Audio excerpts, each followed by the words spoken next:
We'll be spinning the wheel and giving out prizes. It all happens on Friday, January 22nd.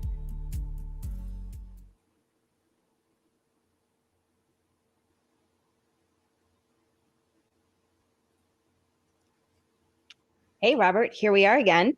Here we are. New stage, though. Now we're on the fused stage. It looks so different.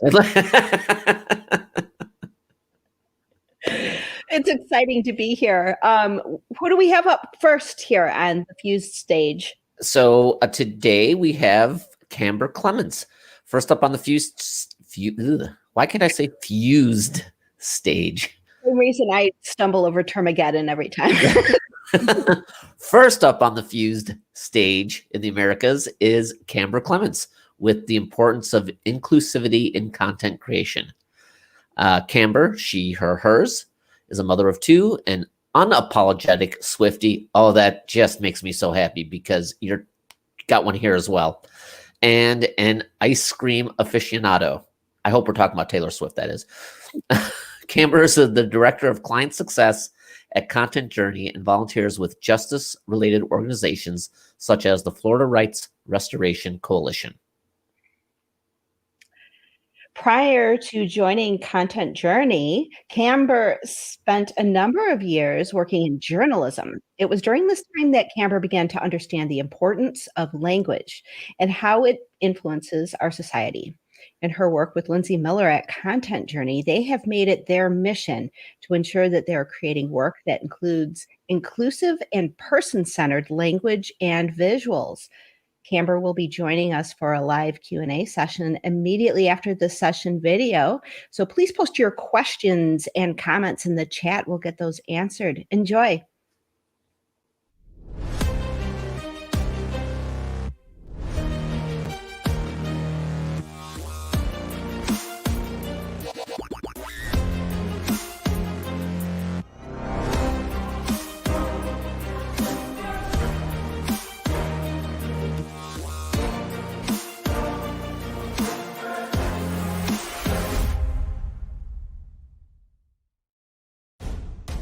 At Bluehost, we think it should be easy to share your passion with the world.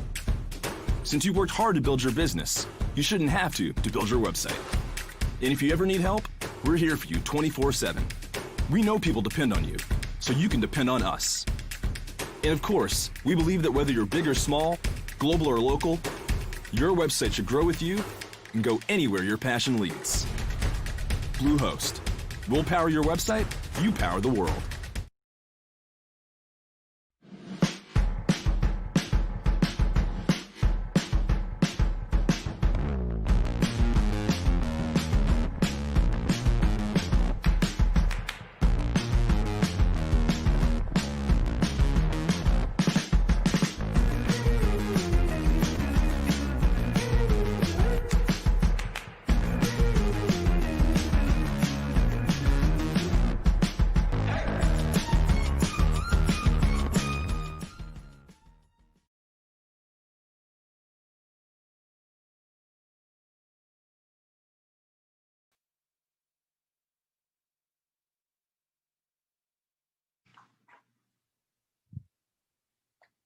Hi, my name is Camber. My pronouns are she, her, hers.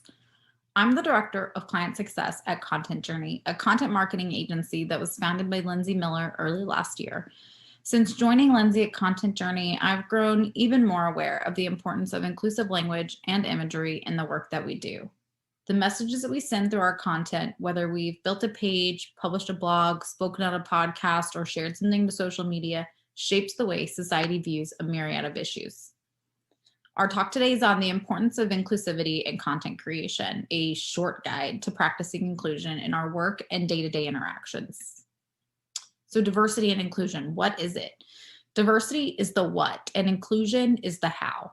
Diversity focuses on the makeup of your audience, demographics such as gender, race and ethnicity, age, sexual orientation, veteran status, among many others. Inclusion is a measure of culture that enables diversity to thrive. Inclusion requires that everybody's contributions are valued. A sense of belonging is the heartbeat of inclusion. This is one of my favorite quotes from Miriam Lewis, head of diversity and inclusion at Clorox. As creators within the web space, we have a responsibility to create and promote messages that include and resonate with people of all backgrounds.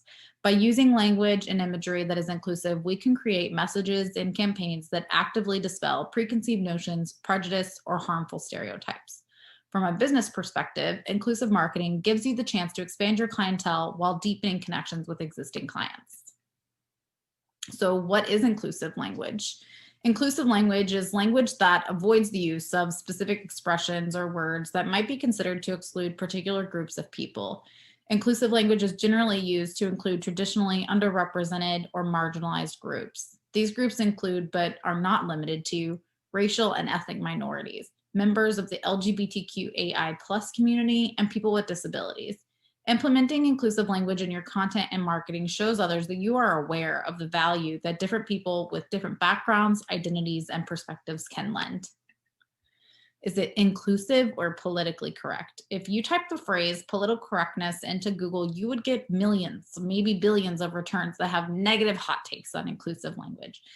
Oftentimes, these authors are outraged that we have taken things too far and have gone completely over the top in our quest to include as many people as possible in the way that we speak and write. While they would argue we've gone too far, I would argue that we haven't gone far enough. Inclusive language is about making a concerted effort to communicate in a way that embodies our values. When it comes to inclusive language, those values can be summed up with one word: respect. By using inclusive language, you are correcting an imbalance in the way that we've used language for hundreds of years. Implicit bias in your language. Implicit is an adjective, and it means implied, though not plainly expressed. Bias is a noun. Prejudice, which means in favor of or against one thing, person, or group compared with another, usually in a way considered to be unfair. It stands to reason then that implicit bias is a bias that we are unconscious of. While we aren't totally sure yet how to unbias ourselves, one thing is clear. If we ensure that our content, regardless of how it is distributed, is free of stigmatizing language, we can change the way people perceive others. Implicit bias is a universal phenomenon and can derail your attempts at inclusion. If you're curious about what implicit biases you hold, you can take an implicit bias test by visiting implicit.harvard.edu. So what are some ways to practice inclusive language? You can use person-first language. Person-first language is a crucial element of using inclusive and destigmatizing language. It must be a priority when you're speaking with, to, or about members of these communities. When referring to a person with a disability or a disorder, you always place the person first. Instead of saying blind person, you should say person who is visually impaired. Additionally, person-first language applies to other situations as well. For example, when speaking with, to, or about the homeless community, you would say person who is homeless or unhoused. Gender and sexual orientation. Discriminating or exclusionary language is easy to use. After all, it is literally baked into so much of our day-to-day language. We use he as a generic pronoun for all people, regardless of gender. We say things like ladies and gentlemen, boys and girls, mankind, manpower, chairman of the board, mailman, policeman. Using gender-specific language is mostly unnecessary. In Western society, gender has been incorrectly categorized as a simple binary, man or woman. Additionally, sexuality has traditionally been based on the assumption that people are exclusively attracted to someone of the opposite gender. Men are exclusively attracted to women. Women are exclusively attracted to men. However, we know that is simply not the case. There are many different genders and sexualities, and respecting those differences and those individuals is important. We should do things like refrain from assuming. Whether it's a person's gender or sexual orientation, refrain from making assumptions based on how they present themselves, act, or how they look. Be gender inclusive in your language. Use they instead of he or she as generic pronouns. Yes, even if you're referring to a single individual. When speaking of another person whose pronouns you do not know, avoid using gender-specific language. However, if you do know someone's pronouns, use them when talking to or about them. Other examples of gender-inclusive language include everyone, folks, colleagues, humankind, workforce, chairperson, male person, disabilities. There is more to inclusive language around disabilities than simply using person-first language. Our language is full of words and phrases that contribute to and further perpetuate ableism. Common terms that you might use frequently contribute to the lesser treatment of people with disabilities. Instead of using these terms, try to remain as neutral and specific as possible when discussing a disability or a person with a disability. You should frame your language using phrases such as someone living with substance use disorder, someone diagnosed with bipolar disorder, someone who has XYZ. Some common terms to avoid would be addict or alcoholic, crazy, insane, psycho, nuts, crippled, handicapped, or made up terms like handicapable, midget or little person, special needs, and at any term that frames a disability as a negative experience, such as inflicted with or suffering from, any disability-related slur. And avoid using the terms normal or healthy when describing a person without a disability. I'm going to take this time to highlight the fact that I've used descriptions as a way to show alt text capabilities. In this description, I've described the people in the photo above. It says two people on a sidewalk. One is walking with their hands in their pockets, wearing a black jacket and a brown skirt. The other is also wearing a black jacket with black pants and is using a mobility scooter. This photo is from the Disabled in Here collection from affecttheverb.com. Race and ethnicity. Never assume someone's race or ethnicity based on how they look. If and only if it is important to the subject at hand, ask them. You should always avoid stereotyping when it comes to race, ethnicity, culture, or skin color. There are a lot of terms related to race and ethnicity that are offensive and untrue. These terms have continued to perpetrate discrimination, prejudice, and violence against multiple communities. Terms to avoid would, of course, be any type of racial or ethnic slur. Outdated terms such as Oriental, Arab, colored, etc., mixed, foreigner. Alternatives would be BIPOC, which means Black, Indigenous, people of color, people or person of color, bi or multiracial, international. Religion. Nearly 30% of the population of the United States are affiliated with non-Christian belief systems or are unaffiliated altogether. Making or acting on assumptions that your audience shares the same faith as you could cause them to feel excluded or offended. So when you're creating content for your site, your newsletters, or your social media profiles, you should use inclusive phrases such as happy holidays or season's greetings. Refrain from using AD or BC when referring to years. Use the term place of worship instead of church or house of prayer. Socioeconomic status. Class discrimination is described in the dictionary as biased or discriminatory attitude based on distinctions made between social or economic classes. In a study published by Michael W. Krause, Yunwan Park, and Hyacinth J.X. Tan in 2017 titled Signs of Social Class, The Experience of Economic Inequality in Everyday Life, found that people can determine your socioeconomic status in the span of time it takes to speak 7 words to them. Some terms to avoid when discussing socioeconomic status would be impoverished, poverty-stricken, needy, less fortunate, the homeless. Alternatives would include economically disadvantaged, a person experiencing poverty, a person living at or below the poverty line, a person experiencing homelessness. Age. Society tends to favor young people while holding negative attitudes towards aging. This attitude can be harmful to older adults. Being prejudiced or discriminatory towards someone because of their age is considered age discrimination or ageism. Intergenerational communication in your content may sometimes be tough, but it is crucial to ensure that your audience feels respected regardless of their age. There are few instances where bringing up a person's age is necessary. If it is, do your best to remain respectful. Some okay terms to use would be aging person, older adult, person, or people over X age. Size. Body shaming, fat shaming, or size discrimination refers to discrimination that is perpetrated against people based on their size. Fat people are typically the targets of size discrimination. However, slim people can also be body shamed. As with most of our topics in this presentation, it is rarely necessary to discuss someone's body. Generally, you should avoid describing someone based on their size or weight. However, if necessary, it is best to use terms that are not insulting. Again, some okay terms to use would be fat, simply as an adjective without any negative connotation. Slim, also as an adjective without any negative connotation. Person-first language requires us to be mindful of the ways in which we connect and choose to see others.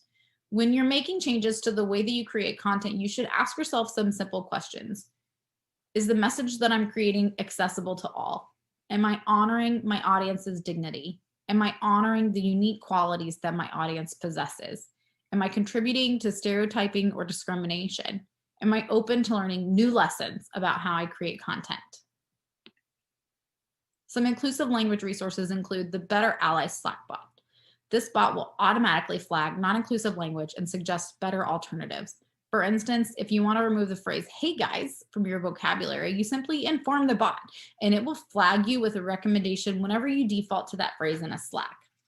Textio. This writing platform scores your team on the content they write and provides suggestions on how to improve. These suggestions include bias interruption, language insights, and analytics, all of which will help you create more inclusive content. Gender decoder. Simply copy and paste your content into the site and it will check for gender bias. Furthermore, you should check out the TED Talk with Kimberly Crenshaw. This 18-minute talk will help you understand the intersectionality of gender and race, as well as implicit biases. While it is convenient to have access to automated services, having an understanding of your bias and how identities often intersect is ultimately more important. Visuals matter. Representation and imagery is an important part of inclusion continuity. If you take the time to create content that is inclusive, your images and visual elements should follow suit. Inclusive visual elements are not as simple as showing a variety of skin colors. The status quo. Think about the huge amount of media we consume daily. What show you binged on Netflix, what you saw as you scrolled Instagram on Twitter, the commercials that came on, the news anchors you watch. The majority of them share specific qualities. They are white, mostly young, slim, and able-bodied. These images that we consume are of an altered reality. In reality, white people only make up less than 60% of the population of the United States. Almost 40% of Americans are fat and 20% of Americans are older. Images that are not inclusive create the same issues that non-inclusive language does. They perpetuate inequality and negatively impact our self-worth. Committing to choosing photos and visual elements that are more inclusive may seem like a time-consuming task. However, there are a few simple things you can do to ensure the imagery you're publishing is as inclusive as your content. Images have a huge impact on imprinting and reinforcing our view of the world, and yet most media professionals don't spend half the time being as thoughtful about their images as they do about their words. Often, because of a lack of time and money, we look for the most cost-effective picture that works, not examining how our use of a photo may be reinforcing harmful stereotypes. That's Minal Bopaya, The Paradox of Bias in Marketing and Fundraising. She is also with Brevity and Wit. How do you choose inclusive imagery? First, you have to confront your implicit biases. Many of the choices we make are heavily influenced by the world around us. Take a moment to open up your favorite stock photo site and search for simple images like doctor or housekeeper. What do you see? Is it mainly men when you search for the word doctor? When you search the word housekeeper, were the photos mainly of women? Additionally, were they white? The more you observe the bias that is prevalent, the better equipped you'll be to skirt past what is placed directly in front of you and choose photos that do not perpetuate harmful stereotypes. Ask yourself questions. Who is missing?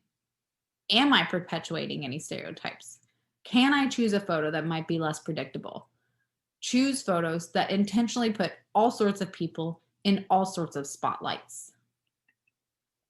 Create a checklist. You should be including as many types of people as possible when you're choosing imagery.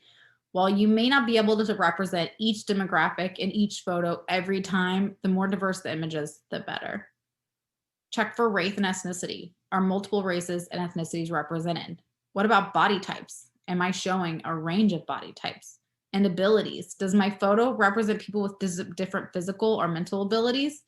Am I showcasing the gender spectrum? And age? Have I represented a variety of ages from birth to older adults? Create targeted searches. Use filters. Dig deep and create specifically targeted searchers. For instance, Shutterstock has a filter for ethnicity. Simply unclick Caucasian. Search for terms like Black man hiking. Searching photos like this might feel super weird at first, but look past the first page of results. There's plenty of stock photo resources like nappy.com, genderphotos.vice.com, affecttheverb.com/collection, blackillustrations.com, createherstock.com, Pexels.com, tonl.co, nativeagency.org, gettyimages.com/show us. Consistent execution of diverse and inclusive imagery can make the difference in how your audience connects with your brand. Some accessibility tips. Provide meaningful links. Avoid using phrases like click here. Provide alt text for images. This is a description of an image as pictured here. Use clear and easily digestible language. Caption your videos and provide transcripts. Capitalize your hashtags. Please bear in mind that this is not a comprehensive guide to inclusion, and there is so much nuance to religion, gender and sexuality, race and ethnicity, etc. 30 minutes is simply not enough time to cover it all. However, I hope that the time we spent together has been informational and that you'll take what we've discussed today to create a significant strategy around inclusion and diversity in your content. Additionally, please bear in mind that language is ever changing, inclusive language is too. You won't always get it right, but be open to being corrected and informed. If you always strive to include others, you're moving in the right direction. Thank you for coming to my talk. You can find my company and connect with me on Instagram at Content Journey.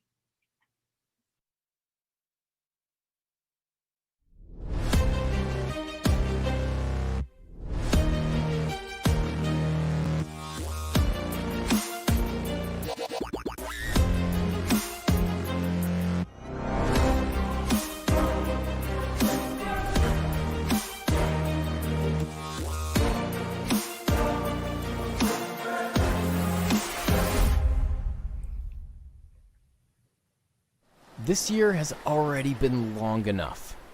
2021, that is. Let's not even get started about 2020. You've got enough to worry about with your business. Worry about one less thing this year. Your website hosting. Fused.com offers great support, performance, and uptime. Really, give them a try today. Hello, I'm Adam from GoDaddy Pro. We're thrilled to be a global sponsor of WordFest Live. It's a 24-hour worldwide celebration bringing the entire community together for an epic virtual event. The GoDaddy Pro team will be on hand to answer your questions on topics ranging from security to content strategy to everything WordPress. Keep following us to learn more about what they have in store. Plus, we'll be spinning the wheel and giving out prizes. It all happens on Friday, January 22nd.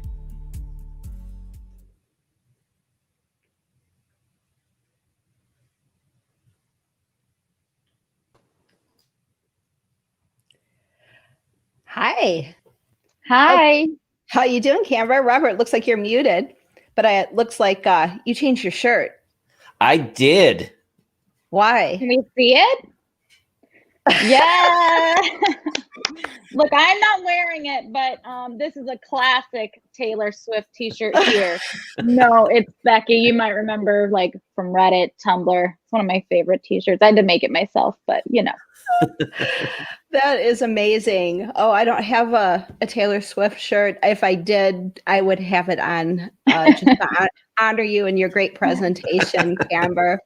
That was amazing, and you brought a lot of things up that, you know, I mean, we're having a lot of fun here at WordFest, but you're bringing up a lot of very serious topics that I think, you know, we make a lot of assumptions in life, don't we, about how life is for everyone, just because that's how we've experienced it. Mm-hmm. But you're really helping people put a different set of shoes on and look at the world from a different place, huh?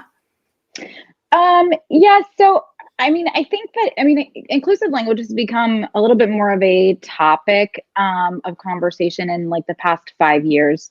As people become more comfortable with expressing who they are from a gender perspective, sexual orientation, talking about race and ethnicity, and all of the intersectionality that includes. But it's so nuanced, and I think especially around imagery, that's not something that's talked about a whole lot, right? We talk about inclusive language and using gender neutral terms and making sure we're using phrases that are not rooted in racism or, you know, those kinds of things. But when it comes to visual imagery, there's not as much chatter about that. But in order to be inclusive in your content marketing, or even if, you know, you just write a blog for fun, making sure that you're expressing all of those different variables through your imagery is important, like I said, for continuity. What's the point of having inclusive language if you're then not going to back it up with the imagery? I think that's a great point. And I think a lot of it is just out of, habit. I'm not going to say bad habit, just habit. If you're rushed through something, you're not taking the extra 10% time to think about it.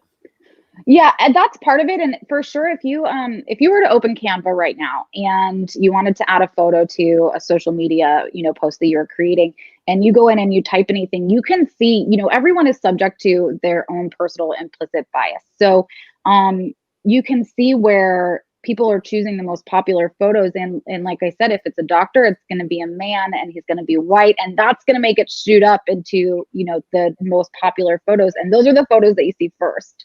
So it's part of it is that it's just sometimes we don't have the time, but part of it is that other people's implicit bias also affects how we do our work. So being able to really dig in and find photos that put people in different lights and do not perpetuate discrimination or prejudice takes just a little bit of extra effort. So, but that's where, some of those tips come in. Instead of just searching for doctor, if you really, actually, let me go back. So one of the things that I love to use as an example is if you're writing about vegan people, for instance, and Black people represent people who identify as vegans like by 30 or 40% more than white people. But if you were to search vegan person on Canva, it's all white women who are very thin. There's almost no people of color that are shown as vegan people. So you would have to then search for vegan Black male or vegan Indian female, or you know what I mean? Like you have to kind of take that time and just train yourself to look for something different than what's going to just automatically be featured. That's a really good point, and not just knee jerkingly, let the cloud do the picking for you. I think is a really great point. Yeah. I mean, I totally get it. I mean, sometimes I'm like, oh, I need to create this social post really quick, and I'm just going to like throw something together. And then I have to go, wait a second, like slow down. You're not going to lose any followers because you didn't post something in the same exact time frame that you normally do. So just slow down, make sure that you've got everything that you want and that you're representing yourself, your company, or your clients, how they have come to be represented by us. So. No, that's a great point. No, it's not like, is the goal to more accurately represent reality in your content? That's really the goal? Part of the goal is to more accurately represent, but part of the goal is also to lift up marginalized communities who are not normally talked about or represented in specific content. So even though the end goal is accurate representation, you also have to consider for the industry that you're in or what you're writing about, like who has traditionally been left out of this content and how can we lift them up into maybe a little bit of a higher spot so that they are more included in this conversation. If it's traditionally an industry that serves or has represented white men, then maybe you want to make sure that you're bringing in women, people of color, gender non-binary, sexual orientation. So just kind of trying to be able to elevate those underrepresented communities. Yeah, just to not perpetuate what. Yes, absolutely. Sure. Yeah. So another question. Now, if your business, let's say somebody is running a business, and I grew up in the Chicago area, like where Robert is. And I love Chicago. Isn't it great? Yeah, Still, I'll say things like Wisconsin, and people are like, "Where are you from?" Because I'm not in Chicago anymore, and people don't understand what Wisconsin is. But so I grew up in the Northern Illinois area, and then after college I moved to Chicago, and there's like distinct neighborhoods of like there's the Greek community and the Italian community, and I was on the north side and I was in the Indian community and had some of the best Indian food ever. So like if someone was a business and they're marketing primarily to an immigrant community, like a white person might not fit in an Indian business, right? So Yes. how would somebody who their target market is definitively an immigrant community, how would they go about being inclusive in that type of scenario? So that's a very good question. Almost every single business has a target market, right? And some of them are very varied as far as like gender, socioeconomic status, religion. They run the gamut, and some of them are very targeted. We have a client that they are an addiction treatment center, and they only treat male clients who are typically heterosexual. Not only, but that's who comes to them. So for them, their market is mostly men. So we do adjust our language, and we do use things like he, him, because that is their market. Sure. It's not an attempt to be exclusive, but that is who they're for, and they're not marketing to other communities or other people. That's their market. So where we try to be more inclusive, it really comes in as far as accessibility is concerned.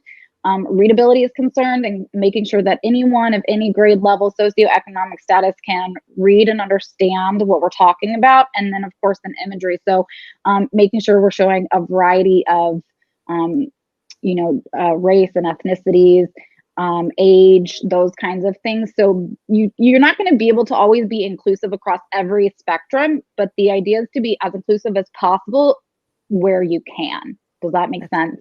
Yeah, that's a really good distinction. Thank you for sharing that.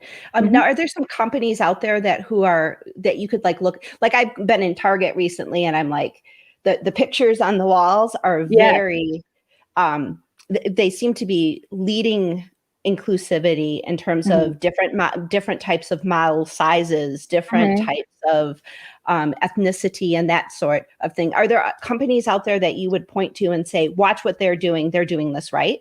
Well, Target is a really great example. They have made such an effort in recent years to be more inclusive from an imagery standpoint, and they actually have created a line of clothes for people who are differently abled. As recently as Halloween, there was they made a really big splash because they had costumes where you could wear them if you were not fully able-bodied.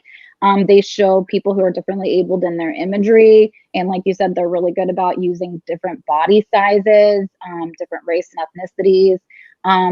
And they have also started moving towards gender inclusive clothing. So instead of there being girls section and boys section where boys get the NASA t-shirts and girls get unicorns, it's a little bit more inclusive in that way. So Target is a really great example. Another really good example would be Fenty, which is Rihanna's brand. Again, she really showcases a variety of body styles and abled bodies or differently abled bodies.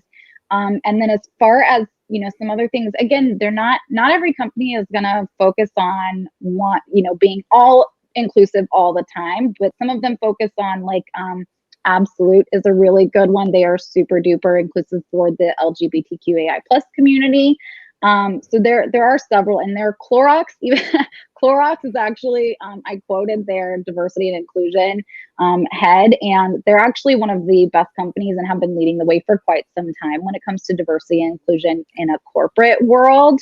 And of course, over the last year with the killing of George Floyd and the BLM protests, there's a lot of companies that are really starting to reframe how they speak, how they train, who they hire, and ensuring that they are not just talking about inclusivity once a year at some sort of conference, but are actually living, those words day to day. So there are plenty of companies, but I think Target is probably the best that shows, a wide variety of inclusion. Yeah. So along those lines, how do you stay aware of what is what? So, I have the benefit of, being in a very cosmopolitan area where I'm exposed to many, many more varieties of people. Yeah. But, most of the country is not like that. I mean, you have pockets of this, pockets of that. And so I'll just flat out say it's probably difficult to always keep out on what is the newest, correctest bit of language for stuff. And things that were bad once are now good, and vice versa. And keeping up with the changes in the community language can be difficult. Yeah. So I do not live in a very cosmopolitan area. I live in a red county in Florida, and it's a little bit smaller. I don't live in Miami or anything like that. So here it's not as widespread as you might find it in a Chicago or Austin or LA. So for me personally, I reach out to friends that I know. I have friends that are non-binary, that are transgender, that are people of color, that are differently abled and have different religious beliefs than I do. But also one of the things that I do is I follow a lot of people on Instagram. So that's kind of where I try to stay on top of language and what terms are appropriate and which terms are not and why. So this is not quite an example for inclusion's sake, but on January 6th, we had the insurrection and everyone was calling them terrorists. Right. So I was like, yes, that's a great word for them because they're not protesters. They're not rioters. They're doing something that's so much more than those two things. So I was also calling them terrorists. And then I hopped on and someone that I follow, Blair, it's at Blair Imani. She was talking about the use of that word and how traditionally using the word terrorist actually leads to the government funding more local and domestic terrorism programs, which actually negatively impacts Black and Brown communities adversely and doesn't actually do what they set out to do. So from that point on, I just called them white supremacists, So there's a lot of information to be had on the internet, and you can either follow people and then do some additional digging on your own, make friends with people, reach out to communities, within WordPress, within even like meetup.com, and just kind of you have to teach yourself, and you shouldn't really be relying on you shouldn't be, let me rephrase that, because you have to rely on other people for education. But what I mean is don't expect other people to always be willing to educate and inform you when it's freely available for you to find on your own.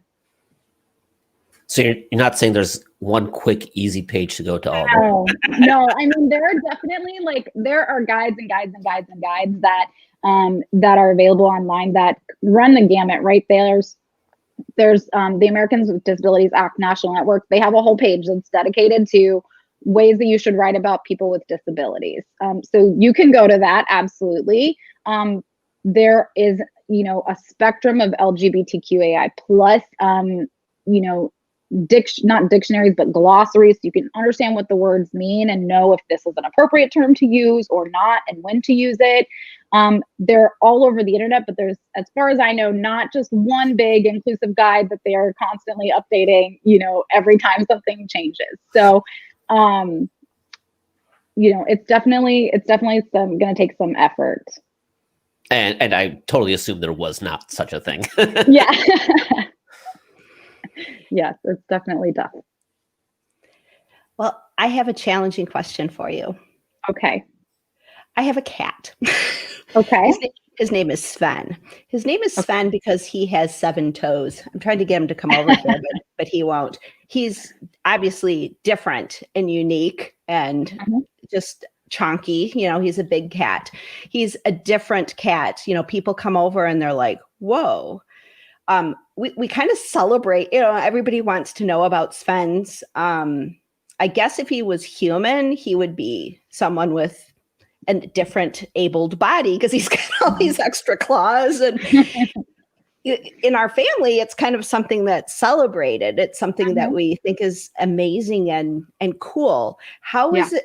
How do we, I want to take that kind of paradigm and talk about differently abled people and how do we celebrate those types of things rather than, if we talk to everybody the same, we kind of lose what makes us unique and different. Like if I didn't talk about Sven's 7 toes, because we kind of lose a little bit there. So how do we make sure that we're inclusive, but also celebrate things that are unique and different?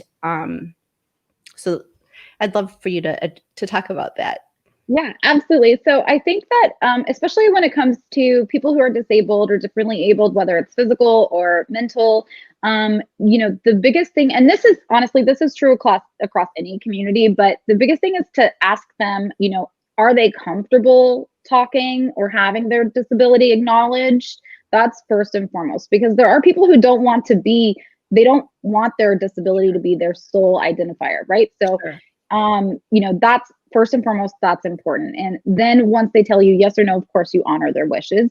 But the thing that is kind of a gray area as far as, celebrating people who have disabilities and what they're able to accomplish is that falls into a hero trope, which then creates an idea that, all people with disabilities should have this like you hear these stories about man with one leg hops, Sure, off a bridge and then that's kind of where, it creates this like hero trope of,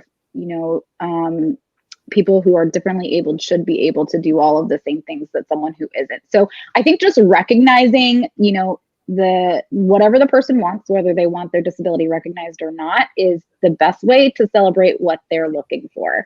And then just to make sure that you are showcasing people who are differently abled in a balanced way. So yeah, you're definitely going to have those super inspirational stories where you're like, that's amazing. Like he's paraplegic and he did this, amazing thing. And we want to celebrate that. And we want to lift him up and we want to make sure he's celebrated. But also there are people who, have 4 legs who never do that. 4 legs, 4 appendages who never do that.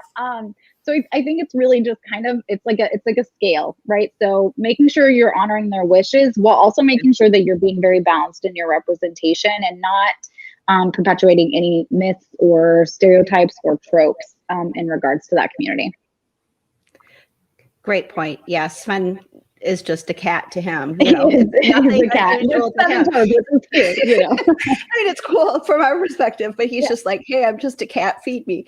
Yeah. But I love that distinction, and thank you for answering what might have been a challenging question, but I think you really drive it home of like, this whole inclusivity is about being respectful of where people are. And that includes not only with their physique or anything about them, their mental, emotional being as well as physical, and to just take all of that into consideration and meet them where they're at. And I think you explained that brilliantly. So thank you. Thank you. Do we have more questions? I'm just, exhausted by the topic, not in a bad way. It's just there's some. My daughter's BIPOC, so we do have a lot of that at home. Dealing with those issues because she's a teenager, which of course just adds, insult to injury. Yeah. Well, I'm going to be completely honest with you. I have a daughter who has a disability and a learning disorder, and it's really, really tough for me. She's 14. She just started high school this year, and it still continues to blow my mind that it's 2021 and we still have kids that are saying words like retard, or psycho or any of those things. So, it is obviously language is inclusive. I mean, is important in content, but those things, the whole part of the point of being inclusive in your content is to make it trickle into everybody's everyday life, right? So, if people are constantly fed stereotypes, non-inclusive language, discrimination, anything that perpetuates prejudice, those things are going to affect how they see the world, right? So if we can make a change and make, we're not going to make sweeping changes to our content overnight because it does take time, to add it in.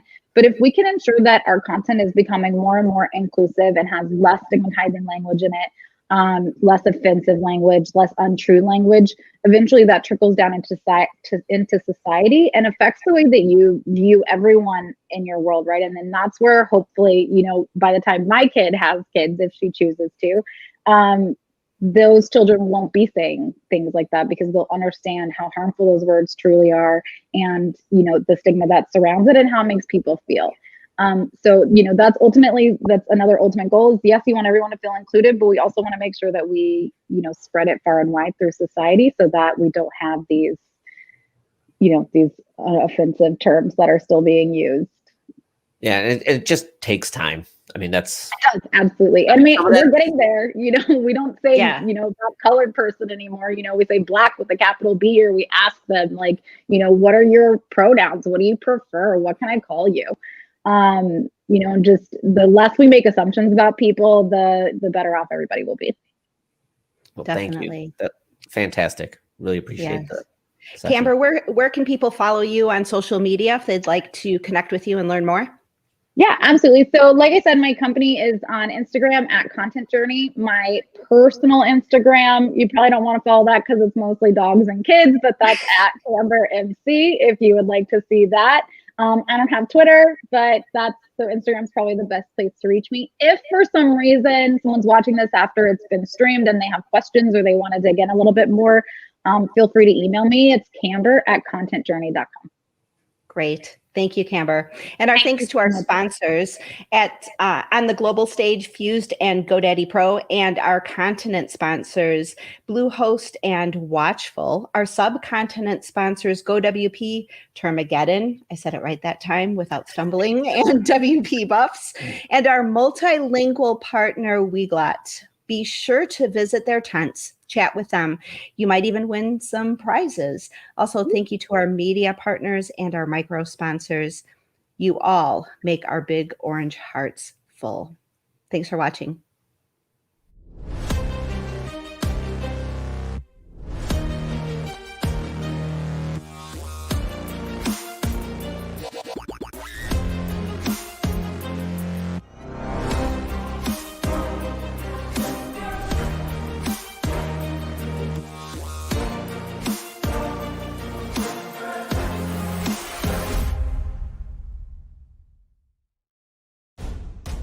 At Bluehost, we think it should be easy to share your passion with the world. Since you worked hard to build your business, you shouldn't have to build your website. And if you ever need help, we're here for you 24/7. We know people depend on you, so you can depend on us. And of course, we believe that whether you're big or small, global or local, your website should grow with you and go anywhere your passion leads. Bluehost. We'll power your website, you power the world.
This year has already been long enough.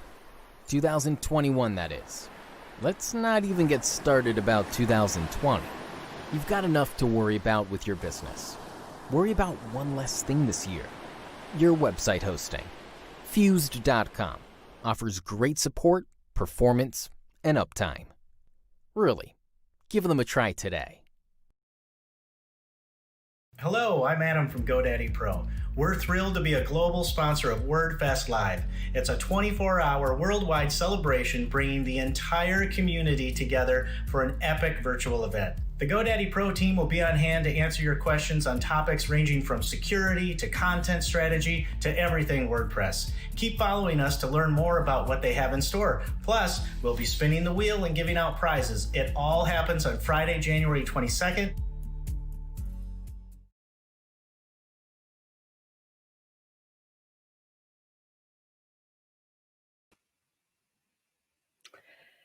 Hi again.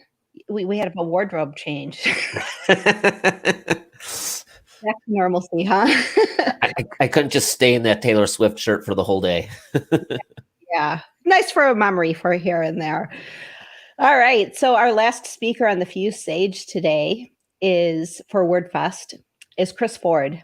And Chris Ford will be speaking about, please excuse my dear Aunt Sally, ADHD coping mechanisms at work. Chris Ford has 25 years of experience in design and project management, spending the last decade working in the WordPress community. She's been a remote project manager at Reactive Studios, a WordPress VIP partner, for over 3 years. And for the last 6 months, has led the initiative to add design to Reactive's services.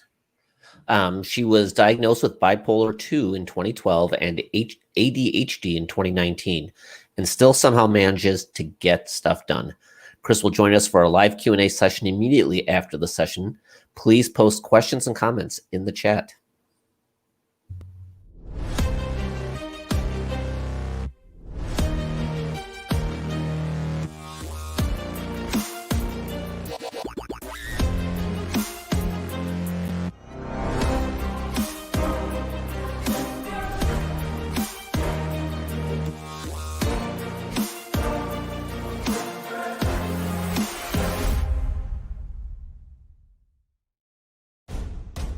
At Bluehost, we think it should be easy to share your passion with the world. Since you worked hard to build your business, you shouldn't have to build your website.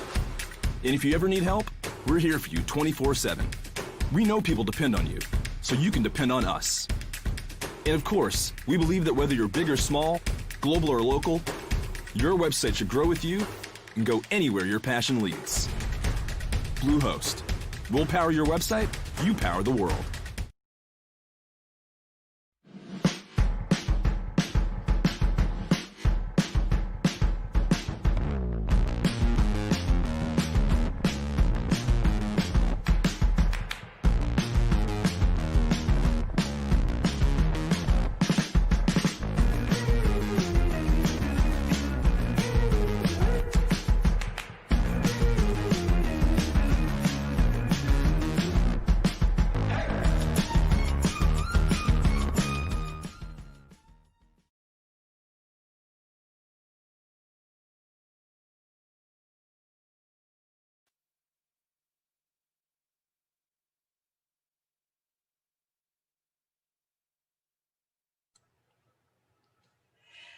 Welcome to our session. I have Chris Ford here. Now, Chris, I am super excited to help facilitate your session today, called Please Excuse My Dear Aunt Sally, which I think is just like, I fell in love with the title as soon as I saw it. I'm not going to lie, because that was just like, oh, I want to know more about what that means.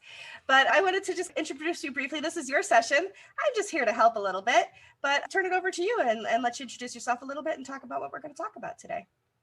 Awesome. My name is Chris Ford. I've been involved in the WordPress community for about 10 years, doing everything from commercial theme design to custom web design to enterprise level project management. About 5 years ago, I heard Corey Miller give a talk called The Iceberg of Life. And to my recollection, it was the first time I had heard someone with a high profile in the WordPress community talking about struggling with mental health and self-care in the industry.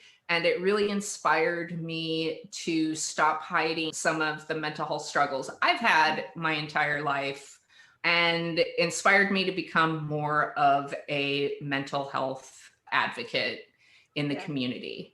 I did want to acknowledge a few things. The first is that this is not the same format that everyone else recorded their talks in. And that's because my ADHD made it completely impossible for me to finish something. So I sent you a frantic Slack message the other night, freaking out about how I was totally having imposter syndrome. I was asking if I can't make this ADHD system work for me now in the middle of a pandemic and a insurrection and a impeachment trial. Who in the heck was I to tell anyone else how to do anything? Because, you know, my system wasn't working and I couldn't focus through this stuff. And you came up with this great idea of let's remove this barrier and do it more as an interview. And I really appreciate that. One of the tips that I hadn't planned to talk about that I've really been working on the last year is asking for help when you need it. It's something I have a really hard time doing. But when you do, and people are willing to help you get over those things, it almost kind of seems like maybe it was meant to be, because it was a huge lesson for me, right? Like, and my wife forced me to do it, right? Like I was sitting in my office freaking out and on the verge of tears. And she's like, just let someone know you're struggling and maybe they can help. So that's the first thing. Well, you bring up a really good point, if I can interject a little bit as we're talking through this, that I think all of us want to be seen as experts in our fields. But if you look at any expert, they are not working alone. They are not working in a void. Even if they're a one-man show, one-woman show, one-person show, whatever language we want to use, it's so true that we rely on other people to help us be successful. And so to take a step back and say, I'm struggling in this, who can I ask to help me through to the next step and the next to progress forward? That's not a non-expert thing to do. That is a very expert thing to do. And so to rely on the community and the people that you know. I've known you, I think, like personally, since WordCamp San Diego in 2018. I met you for the first time. I became a big Chris Ford fan then. And then we keep running into each other at like WordCamp US and things like that. We get tattoos at the same time and all kinds of other fun things we've done over the years. And to be able to help you and help you move forward in this, it's an honor to be able to work with you on this. The other thing I wanted to say is just because your system doesn't work this one time doesn't mean your system doesn't work. I have in the past taken medication for anxiety, taken medication for depression, and I've had to switch my medication because even though that's an expert medication, it didn't work for me at that particular point in time. It worked for a while, then it didn't, and then, you know, other things happened. So acknowledging that, I think, is also really important. So I do want to know why, please excuse my dear Aunt Sally, like that's a math term. So how did that work its way into your talk? Well, the first thing I want to do before we go any further, because it's a big thing for me, is my disclaimer, right? Like anytime I talk about mental health, I like to remind people like I'm not a doctor. I'm not a psychiatrist, a psychologist, a therapist, a chiropractor. I am none of those things. I am not even close to that. So my advice is just what works for me. It might not work for you. That's okay. If you do have the ability to talk to a doctor, if you feel like you might be struggling and need some extra help, please do, because really only you and your doctor can diagnose issues. And even if there isn't an underlying issue other than 2020, 2021, they can help you create a plan that works for you. You know, everyone's different. So to me, like that's the most important thing to say at the beginning of every talk. We can circle around. I also like to acknowledge some privileges that have made it easier for me to manage my mental health. The first is I had really great insurance. I had a job that helped pay for that really great insurance, and that allowed me to see a psychologist to manage all my medications and see a psychiatrist regularly to kind of help me come up with coping skills. My doctors actually listen to me. It's a well-known fact that people of color, especially women of color, have higher barriers to access to healthcare, to being listened to when they actually do get access to that healthcare, and it can really affect health outcomes. And so those are a couple of things that not everyone has those privileges. I haven't always in the past. I remember when I was freelancing before Obamacare and was having a mental health crisis and called a free, we provide free mental health services. And it was something like an 18-month waiting list before you could even see a doctor.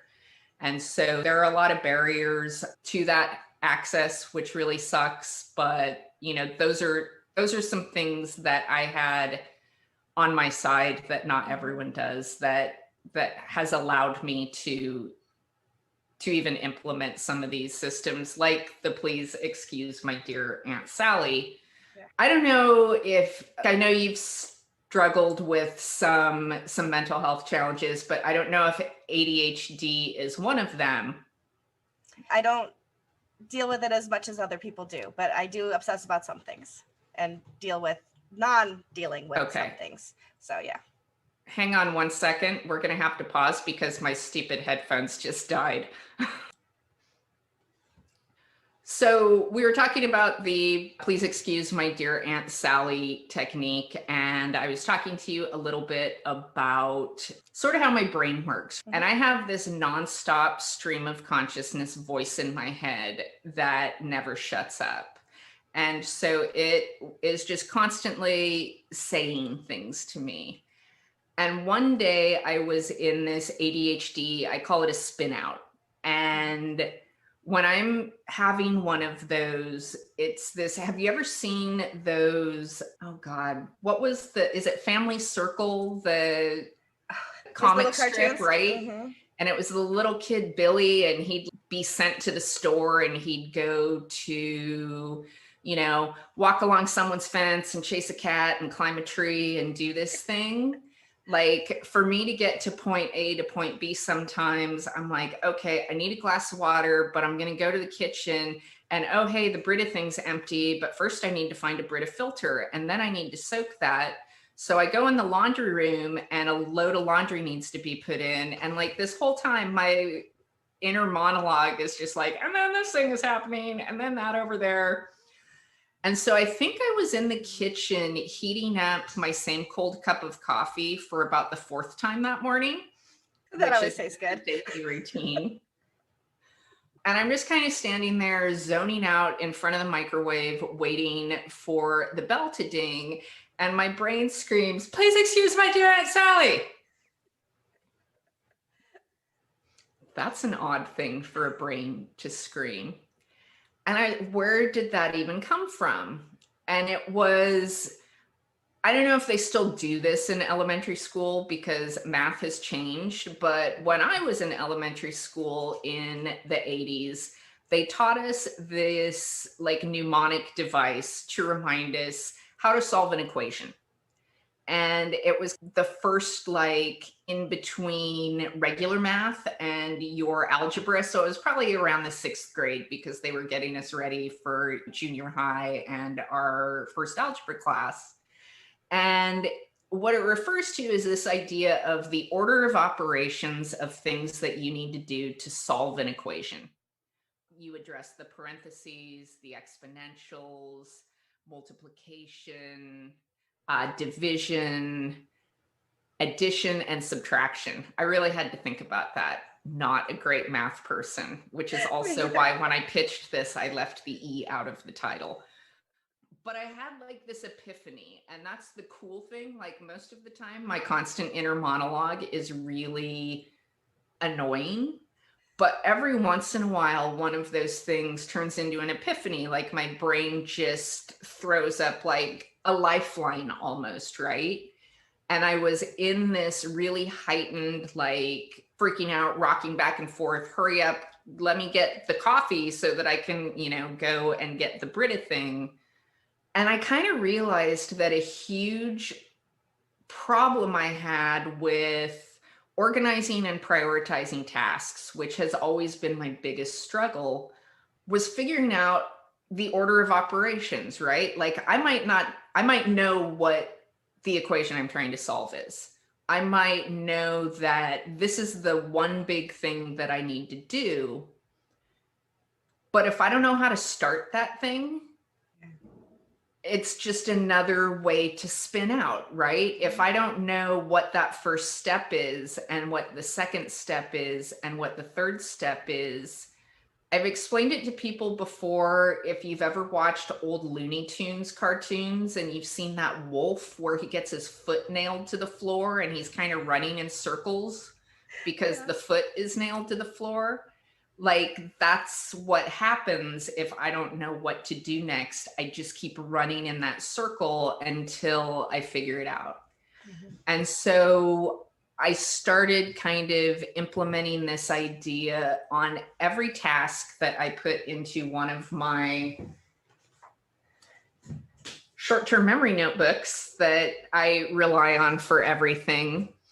In addition to having, here are the big things you need to get done. Here's your grocery lists. Here's, you know, everything that you need to get done. What order do you need to get those done in? And how do you break those tasks down so that you know what you actually need to do them? Did you ever take a freshman college public speaking class? I did, yes.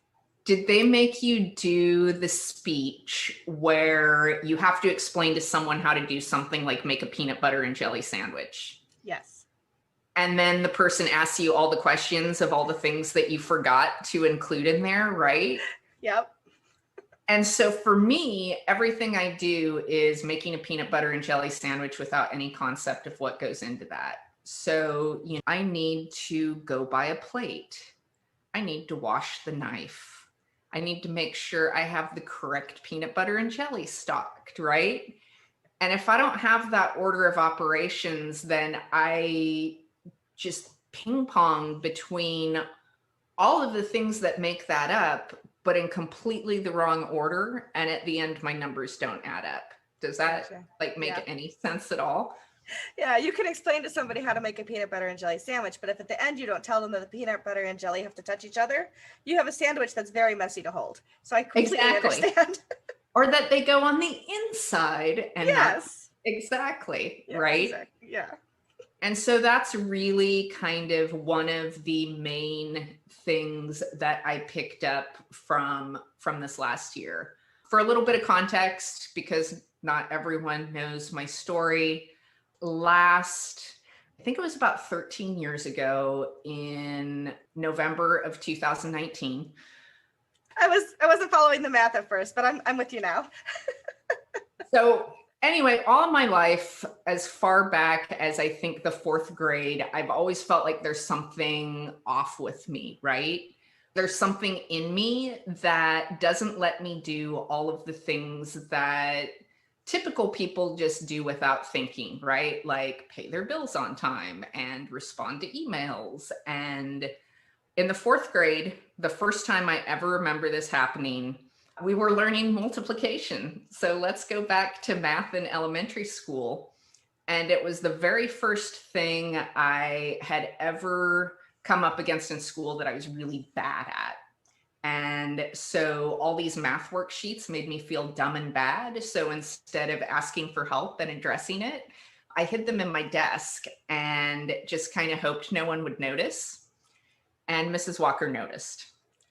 And so there was this parent-teacher conference, and it was the first time I remember being like shamed for something that I knew there was something wrong. I didn't know what it was. And instead of anyone helping me, because it was the 80s, I was a girl who wasn't disrupting class, and, you know, no one even thought that, I mean, this was also the same time when you used to let your kids ride without seatbelts in the back of pickup trucks. So, right.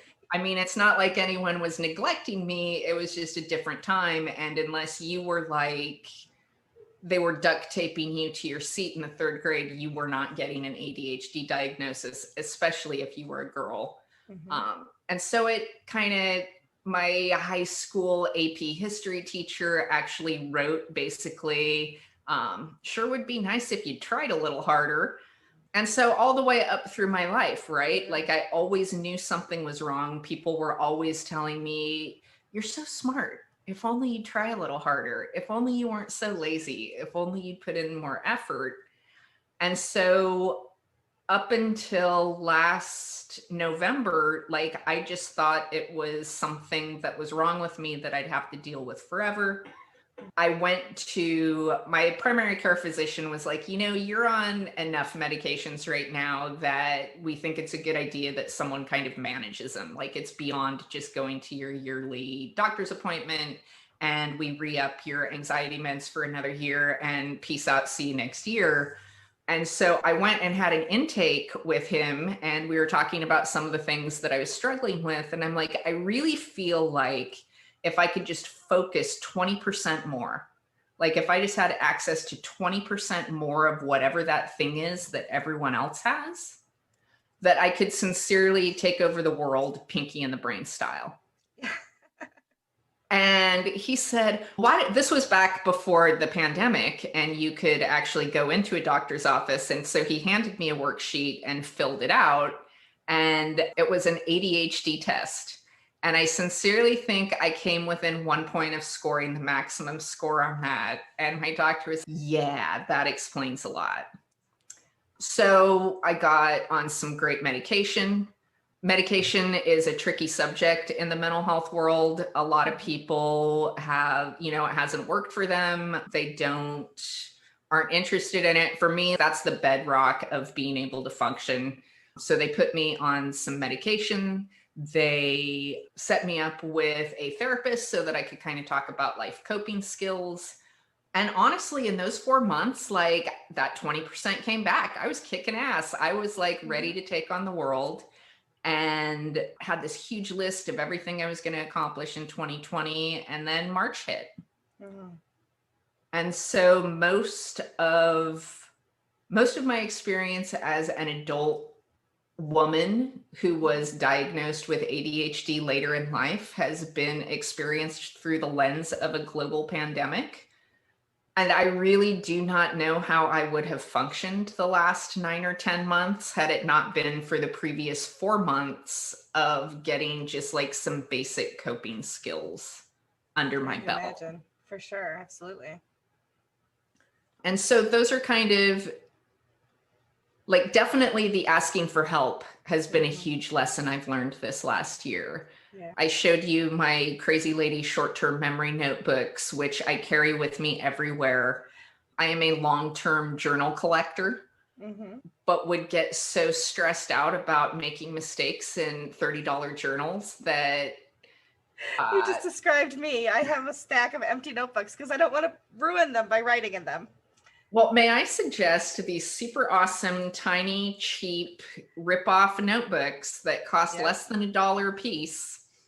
I order them in 10 packs. And that was another lesson I learned over the last year, is that for me, my biggest method of procrastination is perfectionism, right? Like thinking that something isn't good enough, so just not doing it at all. And so that was another huge lesson from the last year, that sometimes you just need something done and not perfect, which, like I said earlier, is the reason I was struggling so hard with recording a 30-minute video, especially as a former designer, because I'm like, but wait, I need slides, which necessitated learning iMovie, which necessitated figuring out whether PNGs or JPEGs were superior quality, right? And so just my ability to avoid work by going down a rabbit hole and trying to make it perfect, that's another one of the things that, the asking for help has helped a lot with, is recognizing, here are my patterns, right?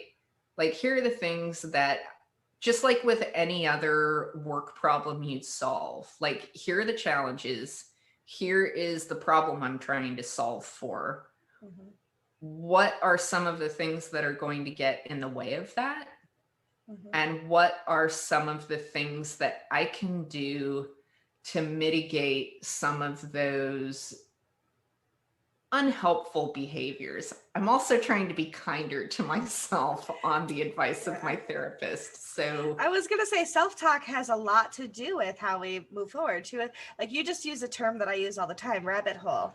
It's got such a negative connotation. I actually prefer to think of myself as going down the garden path now because I'm actually noticing wonderful things. There's flowers, there's animals, there's the sky, there's the birds, as opposed to just this negative of falling with no purpose. I'm actually walking down the garden path. I can see what I want to get to, but there's so many awesome things on the way. and knowing the difference between when you're on the garden path and when you've tripped and fallen down the rabbit hole, because Absolutely. for me, a rabbit hole is that spinning out, right? I Yes, can't yes. control where I'm going, that I've just gotten sucked into this vortex of, and, you know, I am falling at that point. But I really like that, the idea of, you know, am I going down the garden path right now where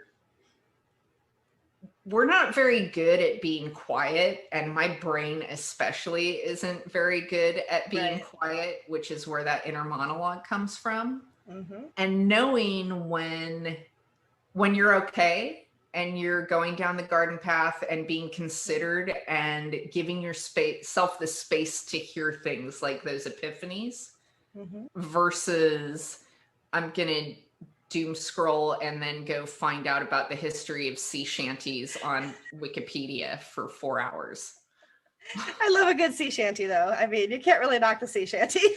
Who knew? 2021, year of the sea shanties. Not on You my know? bingo card at all. Mine either, for sure. So if you had to say there were 3 tips that you would want people to take away from our talk today, what would those, or 3 points, what would those 3 points be?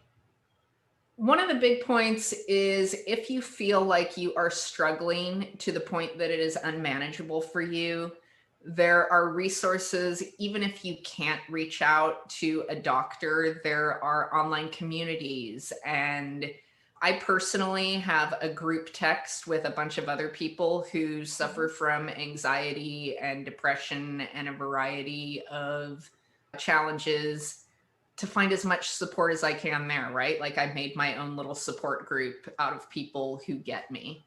Mm-hmm. So that's a huge one for me. If you're struggling, find a way to ask for help. The best person to ask is your doctor. If not, there are resources. I'm happy to, in the chat or the questions afterwards, to talk through those with you. And I also am planning on posting some resources on LinkedIn and Twitter after this talk to make some of those available, because I am super on ADHD Twitter.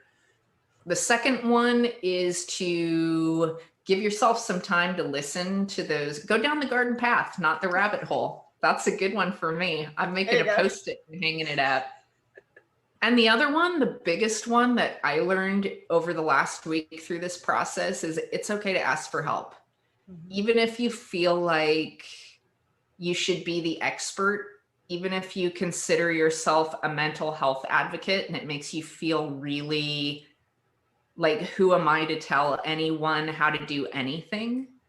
It is an ongoing process, right? And not every story about struggling with a mental health issue is going to be, here's how I overcame it and how awesome I am. Sometimes it's just, I really screwed up and I can't figure out how to move on. How do I find a way to get through this and not let it stop me for weeks where I beat myself up and feel terrible about it? Yeah. And that's really my takeaway from this. Like, I thought I was going to come in as a teacher, and it really was a huge learning experience for me, that just because you think you have the answers, which is I love feeling like I have all the answers. It makes me feel so like warm and fuzzy inside. And you're not alone. Yeah. Right? Like we all do. No one wants to admit they're struggling. And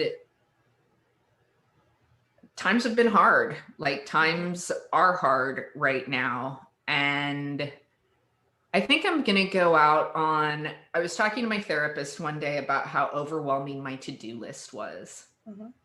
And we sat and we came up with a minimum viable product of a to-do list. And it had the 3 or 4 things on it that I absolutely needed to do every day, like get out of bed, feed yourself, feed your dog, take your medication. And some days, if you can get those 4 things done, your day is a success. Mm-hmm. And I mean, that to me is another kind of permission slip that allows me to struggle and not feel like I am failing, right? Yeah. Like Yeah. some days, literally, if all you can do is get up, feed yourself, feed the dog, and take your medication, that's a win. Absolutely. I'm glad you reached out to me because I think this has been really helpful. It's been helpful to me. I've learned from you just in this half hour, and I hope other people have as well. And, the biggest takeaway for me for sure is that it's okay to ask for help. Absolutely. One of the things I thought about recently, I heard somewhere, whoever it was, is that somebody says, who do you think is the best tennis player right now? And the person says, Venus Williams. She has a coach. Venus Williams is the best tennis player, but somebody is still coaching her. So if she, at the top of the pyramid, can still have somebody that's teaching and helping and instructing, certainly we can too. Awesome. Yeah. Another Post-it, or I need to learn to pull point or embroider for all of these. We'll talk later. We'll start an Etsy or something. I don't know. Let's just ship Post-its to people. Anyway, I'm so grateful that you applied to speak at WordFest and that you are vulnerable enough to share what you're going through and what's brought you where you are and where you are now, and that it's okay to ask for help and all of the wonderful things that you've shared. So thank you so much, Chris. Thank you so much for helping me through this. I really appreciate it. Yeah, it's what we do, right? Even if we weren't friends outside of this is what we do for people, and this is what our community is all about. So we'll see you in the Q&A, and if people are interested, they can reach out to you. All of your information's on our website. So thanks so much.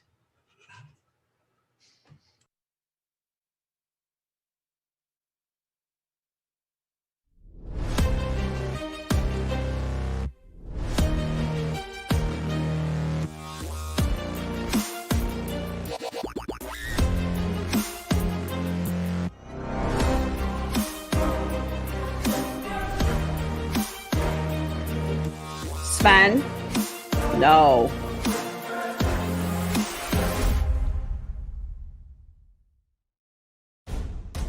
At Bluehost, we think it should be easy to share your passion with the world. Since you worked hard to build your business, you shouldn't have to build your website. And if you ever need help, we're here for you 24/7. We know people depend on you, so you can depend on us. And of course, we believe that whether you're big or small, global or local, your website should grow with you and go anywhere your passion leads. Bluehost. We'll power your website, you power the world.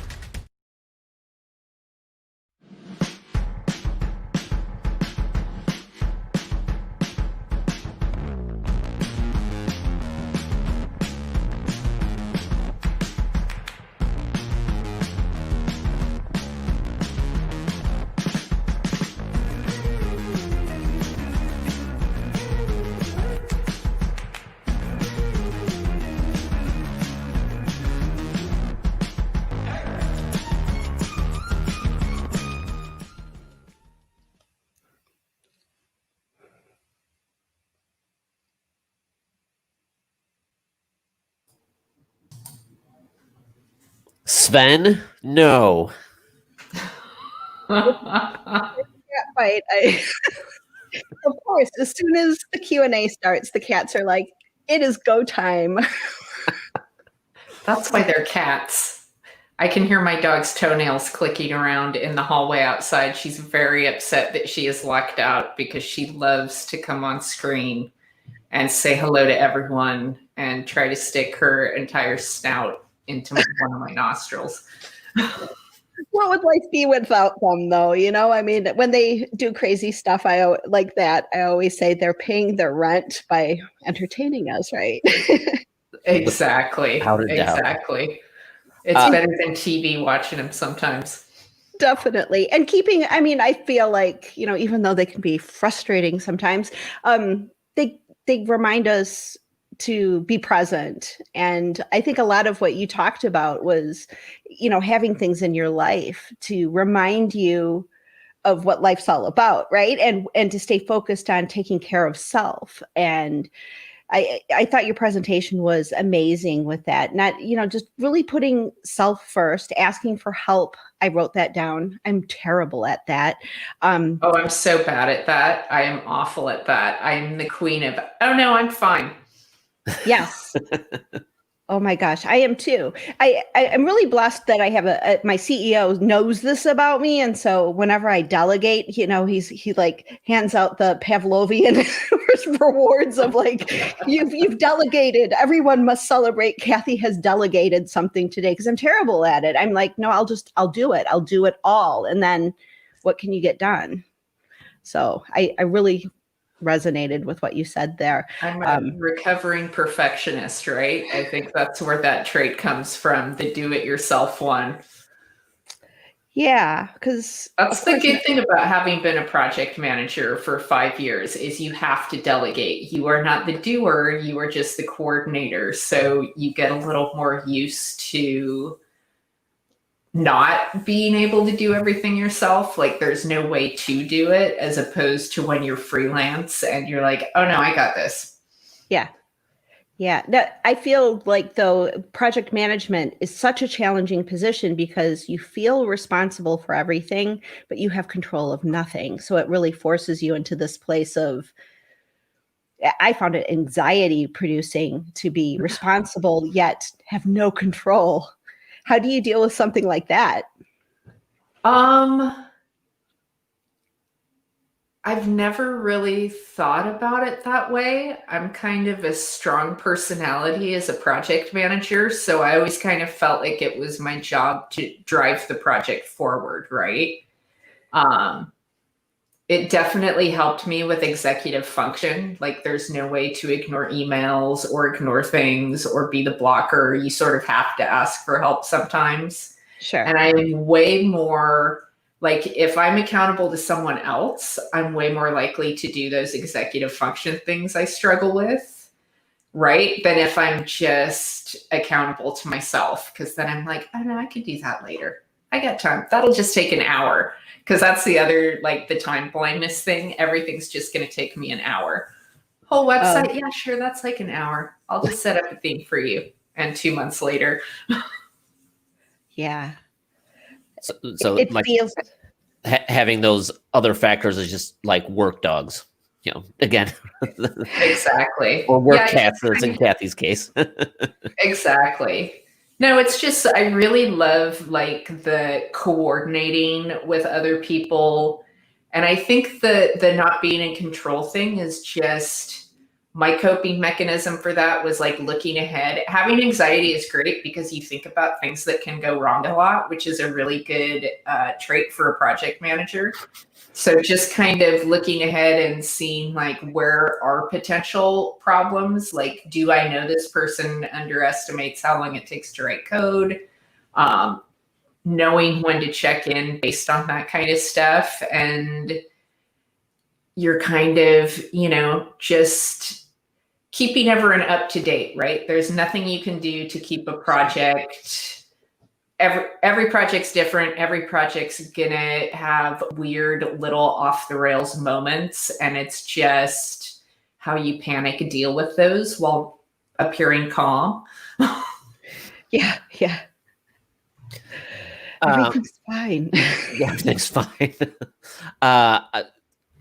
This was, you know, Kathy and I have been on sessions all day, and this was certainly the most unique, given not only just the format of doing the interview with Michelle, but really, I would say the most personal. I mean, just really, you know, touching on, you know, all those aspects.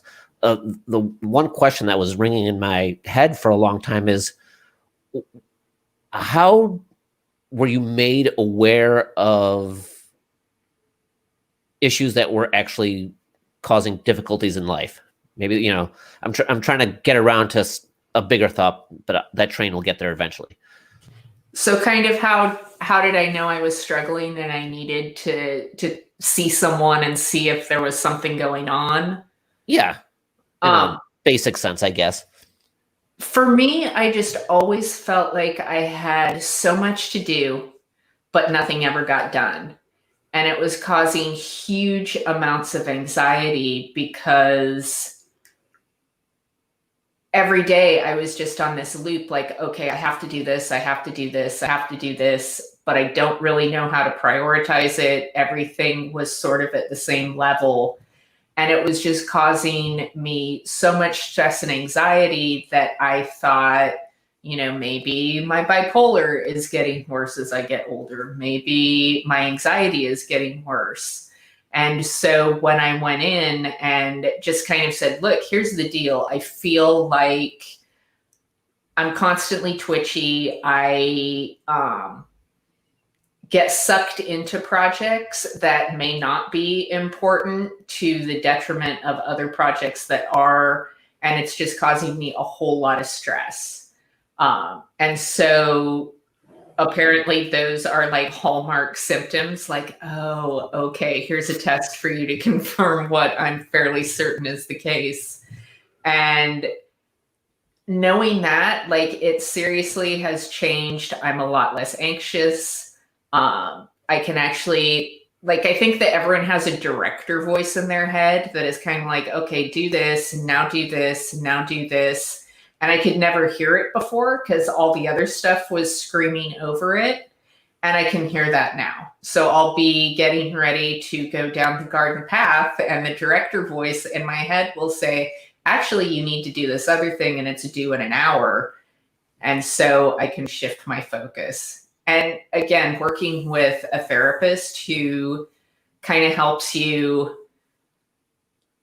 Like, I love going to super proactive therapists where it's less about talking about your feelings and more about let's put a roadmap together, right? Like, I'm like, what can I do to make this stuff better? I really, you know, honestly, I don't care why it's happening. I just know it is and want to figure out how to make it not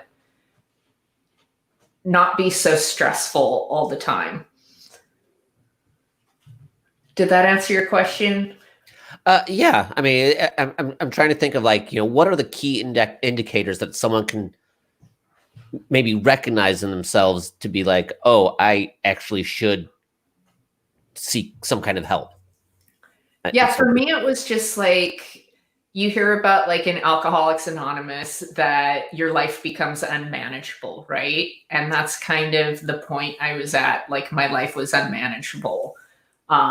When I went in for my bipolar diagnosis, I had been going through, like, seriously a 1.5 year long depression where I was having trouble getting out of bed and doing, you know, work and taking a shower. And so when I finally went into a doctor and they asked me how long it had been since I'd been happy, and I said 1.5 years, she was like, well, sweetie, do you think that that's okay? And so it's that asking for help thing, right? Like, I knew 3 months in that things were bad and I should ask for help, but I thought I could fix it myself, right? Like, I thought I was just lazy, or, you know, why can't I just get it together? That's always what goes through my head. There's that, you know, you're a gifted kid and you hear that all the time. You're smarter than that. You know, if you just tried harder, you could get over it. And you kind of internalize that. And so I always was just like, it's something I can fix, right? If I just try harder, if I use the Pomodoro method, or, you know, just thinking you can fix it yourself. And I think that there's a voice inside of you, if you really are still and kind of listen to it, you know when you're not okay. And if you don't know, like, the people around me who loved me definitely knew and said that if I hadn't gone in, they were at the point where they were going to intervene and make sure I went in and got some help. That was That literally one going was to a be my little more follow-up question. Was, serious. how did your peers, your wife, your work coworkers, how did that come into play? I was freelancing and hiding it pretty well. I was working for a print magazine. And I just I hid everything. I didn't talk to people. I didn't let them know I was struggling. And it was really only my wife and my sister who noticed that anything was really wrong with me, because I'd isolated from all my friends. Like I said, it was like a year and a half long of a really severe depression. And so my coping mechanism for that is to just hide out, because who wants to be around? I don't know if you guys remember, there was this Flintstone Teens cartoon with a character named Schleprock, who just kind of walked around with a cloud over his head, and it was constantly raining. And that's what I felt like. Like, I felt like I was just this miserable Eeyore running around, and didn't want to put that on anyone else. And so that's, I think, why it went on for so long. Until finally I was like, this is not, I don't think this is how most people live their lives. Like, I don't think most people have a crying space in their home. And so, like I said, I wound up with an awesome doctor who recognized what it was and was super, super kind, and really helped me through accepting it. There's a huge, like, when I was diagnosed with bipolar disorder, the first thing they put me on was lithium. And I was like, oh my God, like, I am in One Flew Over the Cuckoo's Nest right now. Like, this is a serious thing. And just having people who were like, it's okay, go read some Carrie Fisher. This is not the end. This is not the end of your career. It's not the end of your life. You can find ways to cope with all of these things and manage all of these things and live, a somewhat normal, whatever normal is life, but a functional, happy, fun career. I mean, since diagnosis, I've become a speaker at things like this, at WordCamps. I've done things that I never thought were possible 10 years ago, when I thought my life was over.